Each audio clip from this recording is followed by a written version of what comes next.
Hello everyone, कैसे हैं आप लोग। आज की इस वीडियो में मैं डिस्कस करने जा रहा हूँ जाइडस वेलनेस लिमिटेड कंपनी के क्वार्टरली रिजल्ट के बारे में। कंपनी ने अपने सितंबर क्वार्टर का फाइनेंशियल रिजल्ट डिक्लेयर कर दिया है, जो कि काफ़ी शानदार और ज़बरदस्त देखने को मिला हुआ है। अब आपके सामने है कंपनी का क्वार्टरली रिजल्ट में हम सबसे पहले डिस्कस कर लेते हैं कंपनी की नेट प्रॉफिट कितनी हुई है इस क्वार्टर में कंपनी को 21 करोड़ का नेट प्रॉफिट हुआ है।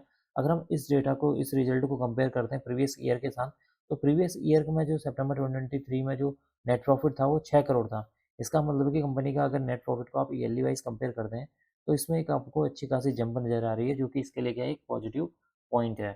अब हम डिस्कस कर लेते हैं कंपनी की सेल्स के बारे में। देखिए, कंपनी की इस क्वार्टर में 493 करोड़ की सेल्स हुई है। अगर हम इसको प्रीवियस ईयर सितंबर 2023 के साथ कंपेयर करते हैं, तो सितंबर 2023 में 440 करोड़ की यहाँ पर सेल्स देखने को मिली हुई थी। इसका मतलब है कि कंपनी की जो सेल्स है उसको अगर हम ईयर वाइज कंपेयर करते हैं, तो उसमें एक अच्छा खासा जंप नज़र आ रहा है, जो कि इसके लिए क्या है, एक और पॉजिटिव पॉइंट है। अब हम डिस्कस कर लेते हैं एक्सपेंसेस के बारे में। इस क्वार्टर में कंपनी के 473 करोड़ के यहाँ पर एक्सपेंसेस देखने को मिले हैं। प्रीवियस ईयर में देखेंगे तो 423 करोड़ के यहाँ पर एक्सपेंसेस देखने को मिले हुए हैं। इसका मतलब है कि कंपनी की सेल्स में इजाफा देखने को मिला हुआ है ईयरली वाइज, तो कंपनी के जो एक्सपेंसेस हैं उसको भी हम ईयरली वाइज यहाँ देखेंगे तो एक अच्छी खासी जंप नजर आ रही है। अब हम डिस्कस कर लेते हैं ऑपरेटिंग प्रॉफिट के बारे में। ऑपरेटिंग प्रॉफिट के बारे में डिस्कस करने से पहले हम जान लेते हैं कि ऑपरेटिंग प्रॉफिट की कैलकुलेशन कैसे करते हैं। कंपनी की जो सेल्स है उसको जब हम माइनस कर देते हैं एक्सपेंसेस के साथ, तब निकल कर आ जाता है ऑपरेटिंग प्रॉफिट। इस क्वार्टर में कंपनी की सेल्स 493 करोड़ है, एक्सपेंसेस यहाँ पे 473 करोड़ है। तो कुल मिलाकर देखा जाए जो ऑपरेटिंग प्रॉफिट निकल कर आया है यहाँ पर से 20 करोड़ यहाँ पर ऑपरेटिंग प्रॉफिट देखने को मिला हुआ है। प्रीवियस ईयर में अगर हम ऑपरेटिंग प्रॉफिट को देखेंगे तो ये 17 करोड़ था।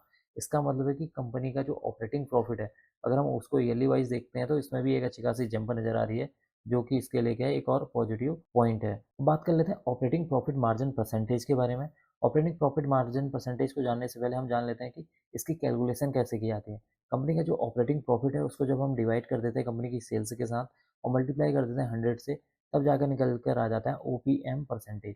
तो इस क्वार्टर में जो ओपीएम परसेंटेज रहा है 4% है। प्रीवियस ईयर में देखेंगे तो 4% था। इसका मतलब है कि अगर आप ओपीएम परसेंटेज को देखेंगे तो ईयरली वाइज अगर आप कंपेयर करते हैं तो इसमें किसी भी तरह की कोई चेंजेस नज़र नहीं आ रहे हैं। अब हम एंड में डिस्कस कर लेते हैं ईपीएस के बारे में। ईपीएस की फुल फॉर्म होती है अर्निंग पर शेयर। एक शेयर में होने वाली जो अर्निंग है उसी को जो है ईपीएस बोला जाता है। इस क्वार्टर में जो कंपनी की ईपीएस निकल कर आया है 3 रुपये 28 पैसे है। प्रीवियस ईयर में देखेंगे तो यहाँ पर ईपीएस 93 पैसे था।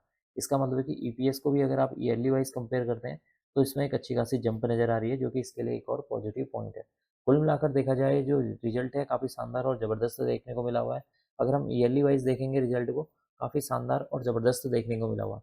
यहाँ पर मैं क्वार्टरली वाइज कंपेयर इसलिए नहीं कर रहा हूँ, क्योंकि अगर आप प्रीवियस ईयर के यहाँ पर रिजल्ट को देखेंगे तो आपको हमेशा जो है जून के टाइम पे अगर आप देखें, जून हो गया और मार्च के टाइम पे यहाँ पर आपको नंबर जो है ऑपरेटिंग प्रॉफिट हो या नेट प्रॉफिट हो बढ़ते हुए नजर आएगा। लेकिन जो सितंबर के टाइम है और दिसंबर के टाइम है, वहाँ पर आपको जो है जो प्रॉफिट है, ऑपरेटिंग प्रॉफिट है या फिर नेट प्रॉफिट है, वो वहाँ पर गिरते हुए नजर आएगा। यहाँ पर फिर आप देख लीजिए सितंबर में यहाँ कम है, दिसंबर में यहाँ अमाउंट कम है।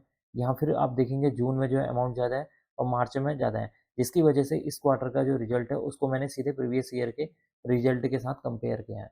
अब मैं इस वीडियो को यहीं पर एंड करूँगा। उम्मीद करता हूँ कि आपको यह वीडियो पसंद आई होगी। अगर आपको यह वीडियो पसंद आई तो please like, share and subscribe करना ना भूलें। Thank you.